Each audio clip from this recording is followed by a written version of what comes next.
네, 2주 만에 뵙는 행복한 안식일입니다. 정말 한 주 빠졌는데도 교회 생각은 여전히 나고 또 여러분들이 또 잘 계시는지 좀 궁금했는데 이렇게 다시 만나 뵙게 돼서 참으로 반갑습니다. 오늘 설교는요, 그곳에 있었던 이야기들을 내용으로 좀 오늘 말씀을 준비했습니다. 오늘 말씀의 제목은 오 주님 당신만이 아십니다 라는 제목으로 말씀을 준비했습니다. 제가 실은 중국에 있으면서 놀란 게 있었어요. 뭘 놀랐냐면 여기 뒤에 보시면 우리가 잘 알고 있는 K 매장의 패스트푸드점입니다. 근데 오른쪽 거는 중국 거예요. 근데 되게 재미난 게 앞에 그 K 패스트푸드점이 있는데 바로 건너편에 이 할머니가 이렇게 웃고 있어요. 근데 이게 이것만 멈추는 게 아니라 어떤 매장이 옆에 있으면은 똑같은 다른 중국 이름으로 비슷한 이름의 매장이 옆에 붙어 있어요. 이거를 지금 이 중국이요, 그냥 뭐가 하나 잘 되는 게 있으면요 똑같은 제품, 똑같은 걸 유사하게 만들어 가지고 그냥 바로 옆에 세워버려요. 우리가 일명 말하는 짝퉁이라는 이 단어가 중국은 너무나 빈번하게 있습니다. 근데 제가 이거를 선교사님한테 들었어요. 선교사님이 뭐라고 그러냐면요, 우리는 뭐 누구 거를 흉내내거나 베끼다가 들키면 어때요? 혹시 뭐 누구 이렇게 좋아하는 사람인데 옷 입고 딱 똑같은 옷을 입고 갔는데 마침 길 가다가 그 사람을 만나버린 거예요. 그러면 어떤 기분이 드세요? 네? 부끄럽고 창피하죠. 근데 중국 공산주의 국가는 그거가 없대요. 수치심이 없대요. 그래서 옆에 이렇게 똑같이 주인이, 제가 실은 본 거는 이분이 아니라 남자분이었거든요. 코스염 있는 남자분인데 똑같이 하고 있더라고요. 근데 수치심이 없대요. 그래서 뭐라고 만약에 왜 이렇게 베꼈냐 이렇게 얘기하면은 이렇게 얘기한대요. 원래 이게 다 원래 중국 것이었어. 원래 우리가 다 가지고 있었는데 먼저 낸 것일 뿐이야. 원래 다 우리 거야. 이렇게 얘기한대요. 오늘날 중국은요, 실은 창조하는 능력이 있기보다는 기술을 가져오는 그런 일을 하고 있습니다. 그래서 요새 정치나 신문 보시면은 막 기술을 자꾸 가져온다고 그러잖아요. 중국이 똑똑한 사람이 없는 게 아니에요. 정말 똑똑한 사람이 많습니다. 중국이요, 직장 하나의 경쟁률이 1000대 1이 넘는데 기본이요. 우리가 뭐 10대 1, 20대 1 하는데 그래서 공부를 열심히 한대요. 거기 선교사 아들이 초등학교, 제가 지금 정확히 기억 안 나는데 2학년인가 4학년 이런데 밤 10시 반에 끝나요. 그런데도 뭐라고 얘기하냐면 남방부 지역인데 그 북방구 지역 사람들이, 베이징이나 이런 사람들이 와서 하는 말이 너네 공부 정말 너무 열심히 안 한다 이렇게 한대요. 정말 열심히. 그러니까 얼마나 치열한 경쟁 속에서 사는지 알 수 있습니다. 그런데 문제가 있어요. 올라가면 올라가는데 창조력이 없어요. 그래서 계속적으로 뭐 하냐면 다른 곳에서 있는 것을 모방합니다. 그런데 문제는, 여기에 초점은 뭐냐면 수치심이 없다라는 것입니다. 이게 교회에서도 문제가 일어나기 시작합니다. 중국은 오늘날 교회가 문제가 생겼습니다. 뭐가 있냐면 회개하지 않는 문제입니다. 자신의 죄에 대해서는 전혀 수치심을 느끼지 않고 다른 사람에 대해서 정죄만 합니다. 그래서 선교사님이 저한테 이렇게 얘기하는 거예요. 중국은 변하지 않아요. 중국은 변하지 않아요. 중국은 바뀌지가 않아요. 이게 저에게 얘기했던 중국의 문제점이었어요. 물론 이것이 뭐 다 그런 건 아니겠지만 제가 그동안 거기 있으면서 들었던 문제점 중에 하나였습니다. 우리는요, 제가 막상 실은 1년 동안 휴가를 갖지 못해가지고 실은 상당히 체력적으로 좀 정신적으로 좀 지쳐 있는 상태였습니다. 그런데 막상 그곳에 있다 보니까 내가 힘든 줄 알았는데 이 사람들이 더 힘드네라는 걸 느꼈어요. 선교사님이 가가지고 막 그 어려운 그 살림뿐만 아니라 거기서 실은 차별도 당하고 실은 선교지에서 쫓겨나기도 했어요.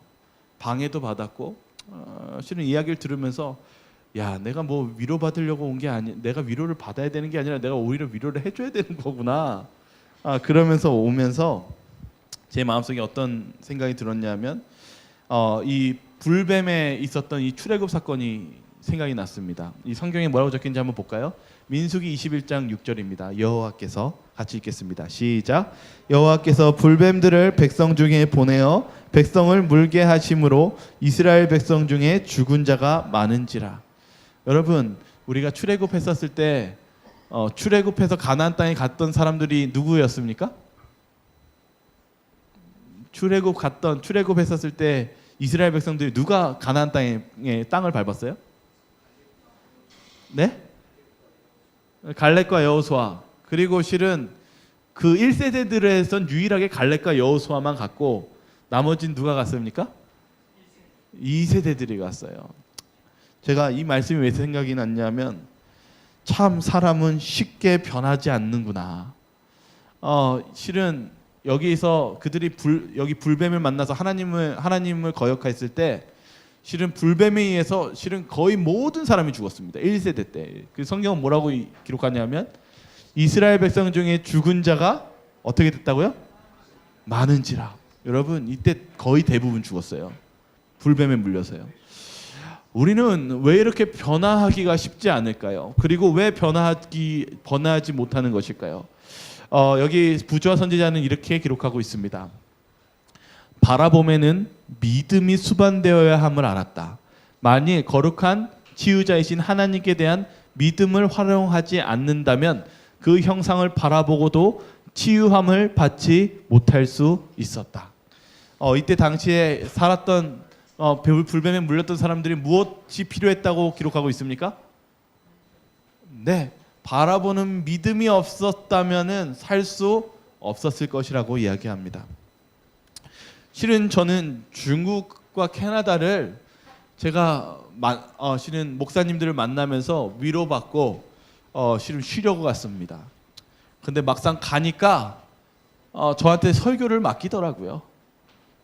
설교를 부탁하더라고요. 그래서 그곳에서 본의 아니게 설교를 할 수밖에 없었어요. 왜 그랬냐면 그 중국에서도 실은 이 선교사님이 일을 하다가 실은 그 강제로 공산당에서 해체당했어요. 그리고 나서 이 중국인 이 젊은 장로가 다시 개척교회를 하고 있었어요. 하기 위해서 있는데 제가 말씀을 좀 전해달라는 것이었습니다. 그리고 캐나다에 갔는데 또 캐나다도 막상 또 가보니까 이것도 새로운 교회가 새로 생겨야 되는 필요성이 있어서 그 교회를 오늘 안식일학교 때 제가 교회 사진을 보여줬죠. 거기에서 어떻게 해야 될지 교회에 대해서 좀 개척교회에 대해서 설교를 해달라고 부탁을 받았습니다. 제가 이렇게 변화하지 않는 그리고 중국과 그리고 선교사님이 실은 좋게 말하지만 고생은 하셨고 실은 뭐가 있냐면 실패했던 상처가 있었던 분이에요. 그리고 제가 캐나다에 있었던 목사님도 마찬가지로 정말 이 목회를 못할 수도 있는 어려움 속에 있다가 지금 이제 목회를 하시게 되는 어려움이 있었던 분이었습니다. 제가 그들 앞에서 어떤 말씀을 전해야 할까요? 저는 오늘 그 말씀 중에 이 말씀이 생각납니다. 누가복음 18장 27절에 있는 말씀입니다. 같이 읽겠습니다. 이르시되 시작. 이르시되 무릇 사람이 할 수 없는 것을 하나님은 하실 수 있느니라. 여러분 제가 개척교회를 했지만은 제가 이 개척교회를 한다는 사람들에게 어떤 말을 하면 제일 좋을까요? 제가 지난주 협의회 갔다 왔다고 했잖아요. 협의회 가면 목사님들이 저한테 제일 많이 하시는 질문과 인사가 무엇인지 아십니까? 뭘까요? 뭘 것 같아요? 네? 제가 제일 많이 듣는 말이 있어요. 실은요. 거의 100이면 100 이런 질문, 이렇게 인사하시고 질문합니다. 거기 평출생수가 몇 명입니까? 몇 명이 다닙니까? 다른 분들은 그게 궁금한가 봐요. 몇 명이 다니는지가 궁금한가 봐요. 그러면 제가 한 뭐 45명 뭐 내외로 다닙니다라고 얘기하면은 아 그렇군요라고 하면서 뭔가 이렇게 멍한 상태로 가십니다. 그러면 제가 이분들에게 평출석 생수 이야기하면 될까요? 저희 교회는 지금 몇 명이 다닙니다. 라고 하면 이분들이 말씀 듣고 자 우리도 이렇게 만들어서 교회 열심히 합시다 라고 하면 될까요? 여러분들 생각해 보세요. 어떻게 하면 될까요? 실은요 저는 이분들이 말씀을 달라고 했었을 때 저는 딱 한 가지 이야기밖에 떠오르지가 않았어요. 그건 바로 실패한 이야기였습니다. 오늘 한번 들어보시겠어요? 제가 개척교회 시작했을 때 이제 이 송도를 결정하고 나섰을 때 제가 이제 그 자리를 얻으려고 이 공인중개사를 돌았어요. 근데 이제 제가 갈 때마다 이제 상가 자리를 필요한데 교회 할 겁니다라고 얘기하니까 어떤 결과가 나왔을까요? 네, 맞아요. 교회 한다고 하니까 바로 안 준대요. 제가 실은 1개월 동안 돌아다녔는데 교회 교자만 꺼내면 저기 상가값 떨어진다고 주지 않고 내쫓더라고요. 제가 거의 몇 번을 그렇게 하다가 하도 안 돼가지고 제가 마음속에 다른 생각이 들었어요. 아 이렇게 하면 안 되겠구나. 이제는 교회라고 하지 말아야겠다. 그래가지고 이제 또 들어가서 이렇게 얘기했어요. 아 상가 좀 보러 왔다고. 그래서 뭘 하려고 찾으시는데요? 라고 하니까 제가 카페 할 거라고. 그러니까 바로 자리가 나오기 시작했어요. 근데 딱 그 자리가 있었는데 너무 좋은 자리여서 계약을 했습니다. 근데 계약서를 쓰고 났는데 맨 밑에 뭐가 적혀 있었냐면 실은 교회 간판을 걸 수 없고 예배를 하면 안 된다라는 그런 내용이 있었어요. 계약이 잘못된 것이었죠. 실은 계약이 잘못되고 났는데 계약을 일방적으로 파기하면은 실은 뭘 못 받아요? 보증금을 못 받아요. 실은 제가 그때 교회를 시작했을 때 결심한 게 2천만 원을 계획을 세우는 것이 목표였는데 그 1,000만 원이 보증금이었거든요. 제가 그때 기도한 게 있어요. 어떻게 기도했냐면 하나님께 하나님 정말 살려주세요. 저 이거 돌려받아야 되는데 만약 하나님 이거 돌려주시면 제가 이제부터는 제가 모든 일에 하나님 말씀대로 그리고 솔직하게 목회하겠습니다. 이렇게 기도했어요. 근데 그렇게 기도하고 있었던 중에 갑자기 저녁쯤에 전화가 왔어요. 제가 그 거래했던 그분이 전화 오셔서 하시는 말씀이 그 전에 있던 세입자가 실은 여기 물이 떨어져 가지고 실은 소송을 걸었대요. 그래가지고 실은 우리 계약을 아쉽지만 어떻게 파기할 수밖에 없으니까 보증금을 돌려주겠다는 것이었어요. 제가 그때 감사의 기도를 드렸죠. 그리고 나서 그 다음 날부터 공인중개사 문을 또 다시 두드렸어요. 그리고 이렇게 얘기했습니다. 저 교회 전도사인데 개척교회 하니까 자리 좀 주십시오. 그렇게 외쳤어요. 어떤 결과가 왔을까요? 쫓겨났어요. 몇 주를 더 했는데 계속 쫓겨났어요. 여러분 기도의 응답이 때로는 그렇게 여러분 마음처럼 신속하게 오지 않습니다. 제가 그렇게 1개월을 그렇게 하다가 한 번은 쫓겨나는데 왜 또 왔냐고 하면서 문전박대를 하더라고요. 근데 그때 얼마나 그게 서럽던지 그냥 나도 모르게 눈물이 나더라고요. 근데 그리고 나서 하루가 그날 이제 거의 수일이 지나고 나서 제가 마음속에 뭐가 들었냐면 여기까지가 끝인가? 하나님은 날 부르시지 않았는데 지금 나 혼자 지금 이거 하고 있는 거 아닌가? 이런 생각이 드는 거예요. 그래서 이제는 그만둬야겠다. 그런 생각이 들었어요. 거의 마지막이라고 생각하고 그날 마지막 여기를 이제 쑥 도는데 또 왔는데 문 두드리자마자 이미 제 얼굴 알고 있어요. 왜 오셨어요? 저 전도사인데 저 교회 개척교회 해야 되니까 자리 좀 주십시오. 돌아가세요. 여기 다시 오지 마세요. 그리고 나서 큰 한숨을 쉬고 돌아가고 있는데 그날 저녁이었는데 오후에 전화가 온 거예요. 근데 그 사람이에요. 저를 이렇게 쫓아냈던 사람이. 딱 전화 오는데 전도사님이죠? 네. 그러니까 나 실은 천주교 신자인데 내가 전도사님 계속 보니까 자꾸 머릿속에 전도사님이 자꾸 떠올라가지고 자기가 실은 한 자리가 있는데 여기가 다른 시세보다 반값이고 뭐 전도사님이 말한 거랑 비슷한 자리인 것 같은데 한번 보시겠어요? 이렇게 얘기하는 거예요. 제가 어떻게 했을까요? 제가 바로 가겠습니다 하고 실은 그 다음날 운전하면서 기도하면서 갔어요. 왜 그랬냐면 주님, 저 주차장이 필요하고 그리고 지하철역이 필요합니다. 주님, 그 자리 주셔야 돼요. 제가 그렇게 기도하고 있었거든요. 그동안 계속 그 자리. 근데 이제 이렇게 차를 타고 가고 있는데 실은 그날이 흐린 날이었거든요. 다 캄캄한데 기도하고 오는 그 내비게이션 오는 그쪽에서 햇빛이 그 건물을 비치고 있는 거예요. 그런데 그곳에 도착했는데 바로 그 자리였습니다. 제가 거기에서 계약을 하고 그렇게 해서 교회를 시작하게 되었고 지금까지도 목회를 하고 있습니다. 이 이야기 했어요. 거기에 있었던 중국인들 그리고 캐나다 사람들이 이 실패한 이야기를 하니까 어땠을까요? 사람들은 성공한 이야기보다 실패한 이야기를 더 좋아하는 것 같아요. 고생하고 힘들었던 이야기. 실은 그날 이 이야기를 마치고 나서 중국 장로님이 이렇게 말씀하셨어요. 저도 이제는 제 생각보다는 하나님 뜻대로 살아야겠습니다.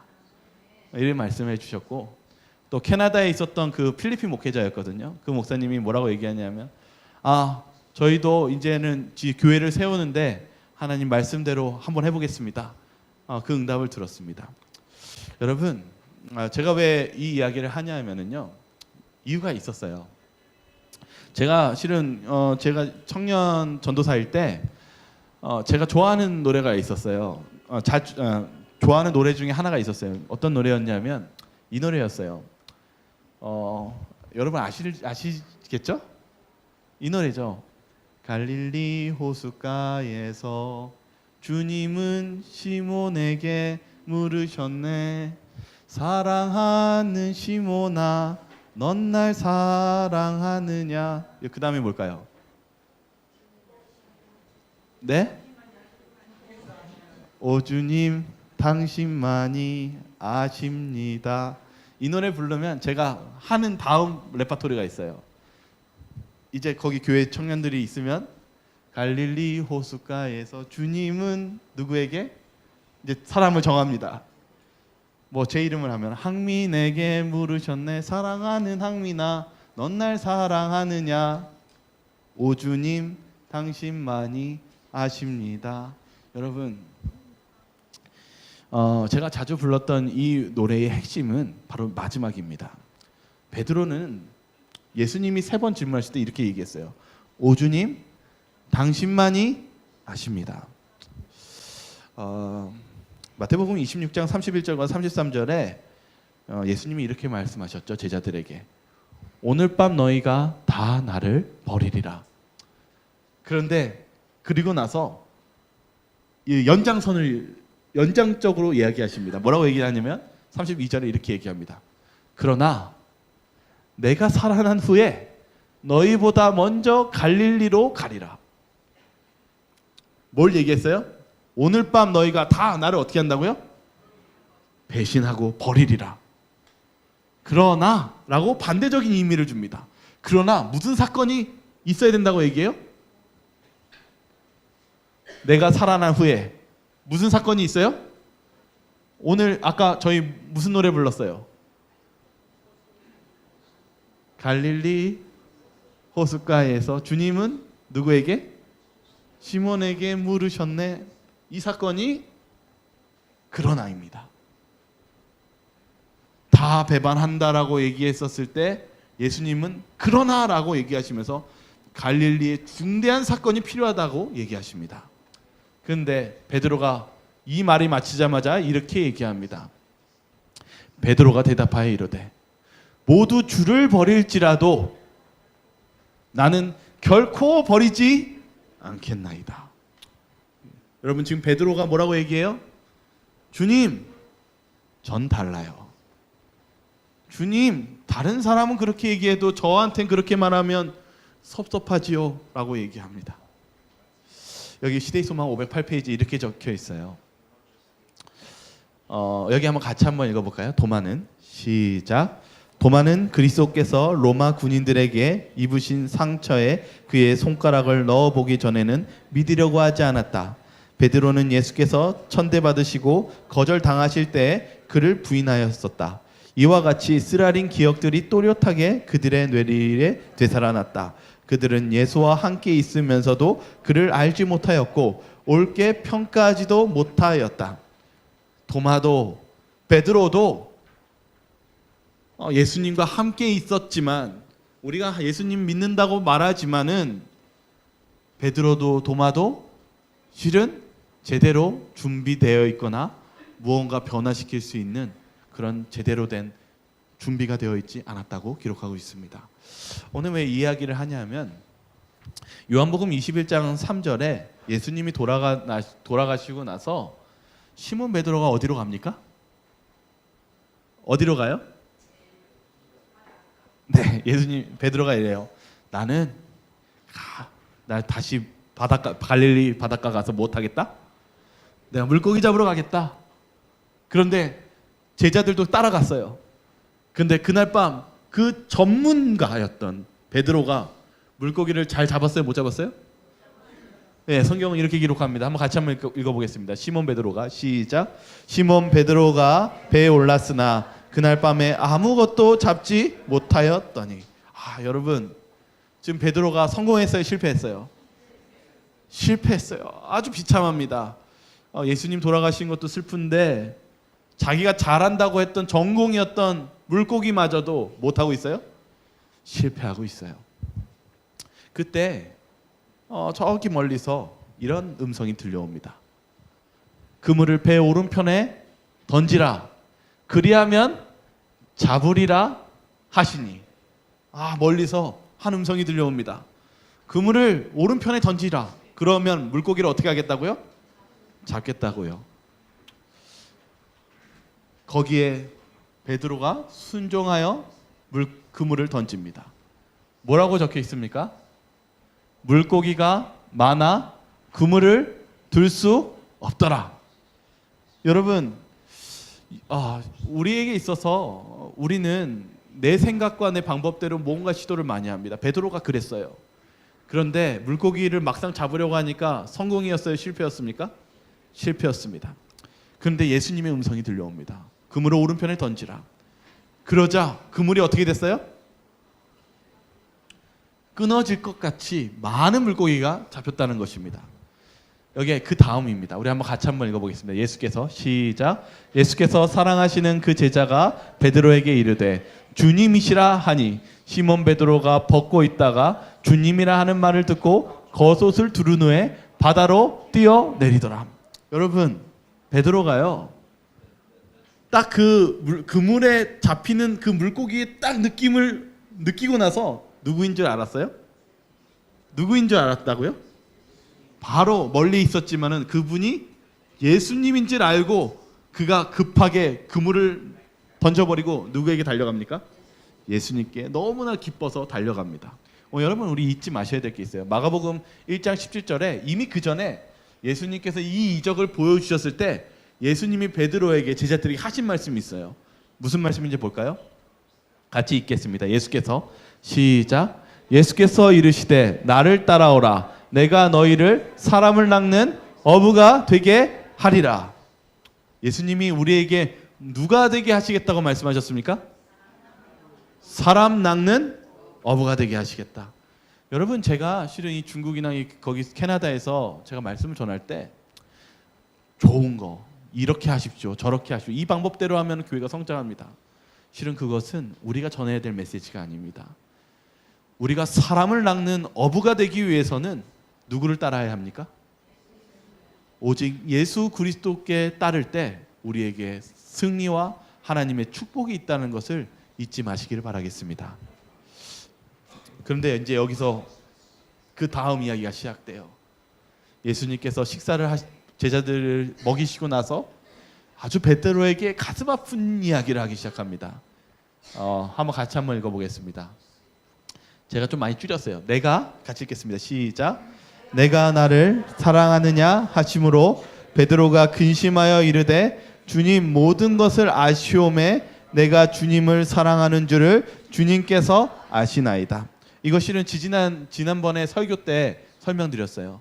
예수님이 너 나 사랑한다고 그랬지? 너 나 진짜 사랑할 수 있어? 라고 질문하니까 실은 베드로가 이제 무엇하기 시작했어요? 처음에는 자신감 있게 다른 사람은 배신해도 나는 배신하지 않겠습니다 라고 하다가 이제 뭐라고 얘기해요? 여러분, 이거 헷갈리시면 아까 노래한 거 떠올리시면 돼요. 사랑하는 시몬아, 넌 날 사랑하느냐? 그 다음 뭐예요?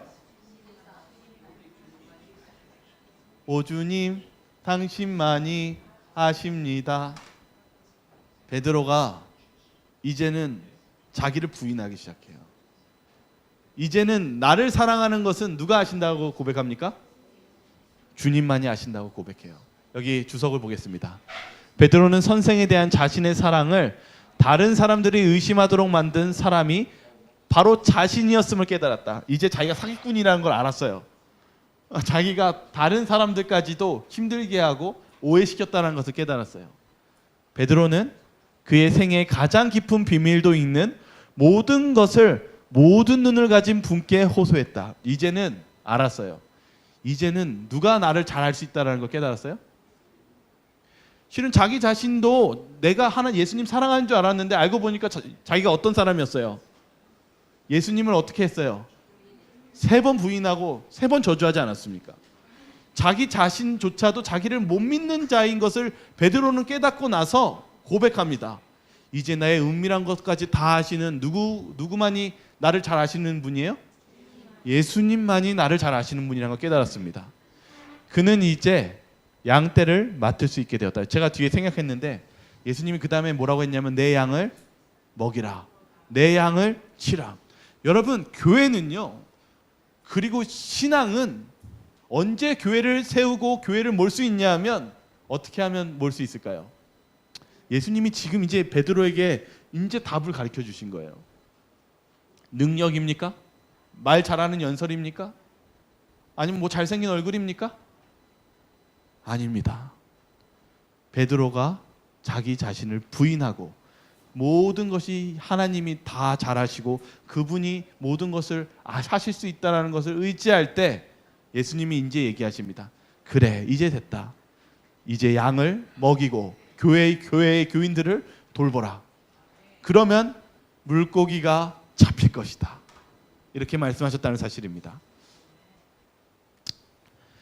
여기 그런데 예수님이 갑자기 이상한 얘기를 하기 시작해요. 그 다음 내용이요.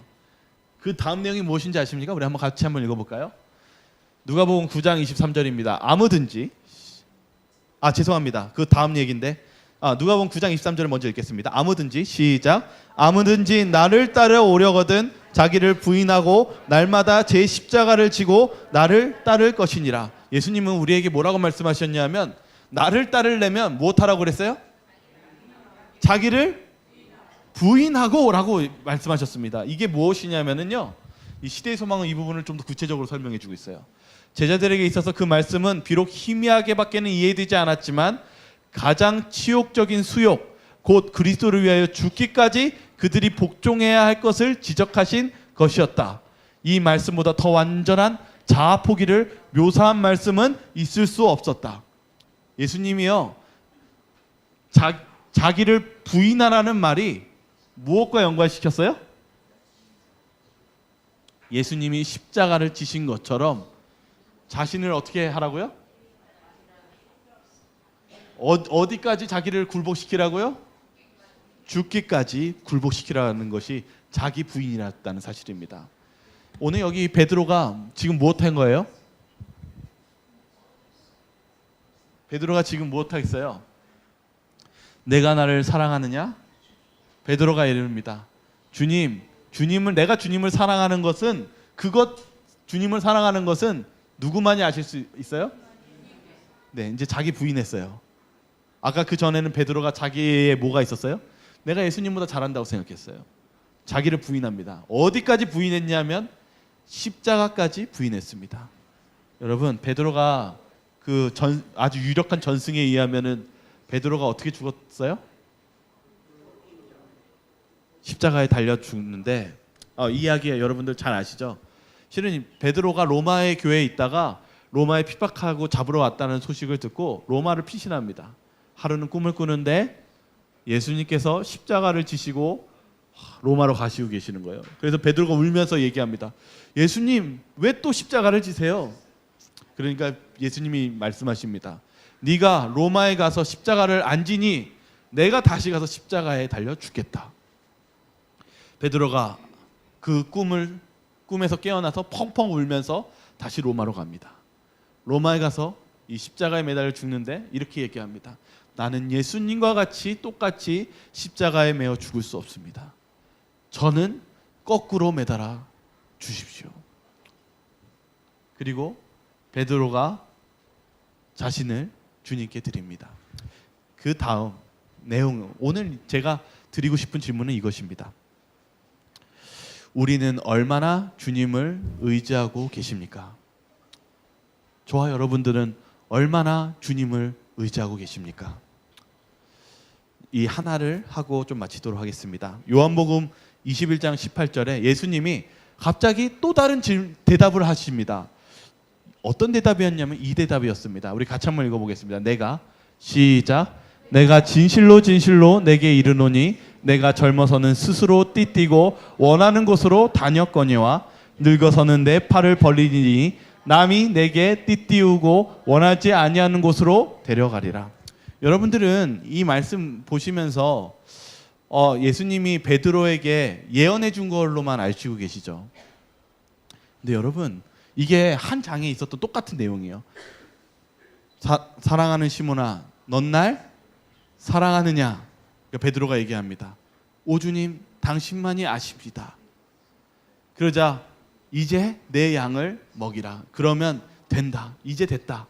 그러시면서 예수님 뭐라고 했냐면, 베드로야, 너가 젊을 때에는 네가 원하는 곳으로 다닐 수 있지만 마지막 날에는 어떻게 되겠다?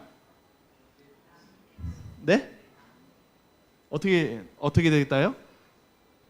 남이 내게 띠띠우고 원하지 않은 곳으로 데려가리라. 이게 뭡니까? 또 어떻게 되겠다는 거예요? 베드로에게 어떻게 되겠다는 거예요? 네? 십자가에 달려 죽는다는 그 예언 아닙니까? 오늘. 근데 그게 또 다른 의미가 있습니다. 예수님, 아까 베드로가 뭐라고 그랬어요? 너 나 사랑하니? 베드로가 뭐라고 그랬어요? 이제 제가 모르고 주님만이 아시죠. 그러니까 예수님이 뭐라고 했냐면, 그래 맞아. 내가 너 봤어. 네가 마지막에는 나를 사랑해서 십자가에 거꾸로 매달려 죽은 것을 내가 봤어. 네가 나 사랑하는 거 내가 알지. 이 말씀하신 거예요. 여러분, 베드로가 예수님 사랑하는 건 누가 아실 수 있을까요? 예수님만이 아실 수 있습니다. 여러분, 오늘 우리가 성공에 있는 것은 우리가 뭘 잘하고 우리가 뭐 능력 있고 우리가 뭐 더 잘생기고 뭐 가진 게 있어서 있는 것이 아니라 내가 하나님을 얼마나 의지하느냐에 따라 우리의 성공과 하나님의 놀라운 축복이 함께 할 수 있다는 사실을 잊지 마시길 바라겠습니다. 오늘 우리의 삶 속에 그러한 하나님을 바라보시기 바랍니다. 그러한 하나님을 전적으로 의지하시기 바랍니다. 오 주님, 당신만이 아십니다라는 이 베드로의 고백처럼 우리 모두가 그런 주님을 바라보시며 나아가시길 바라며 오늘 말씀을 마치도록 하겠습니다.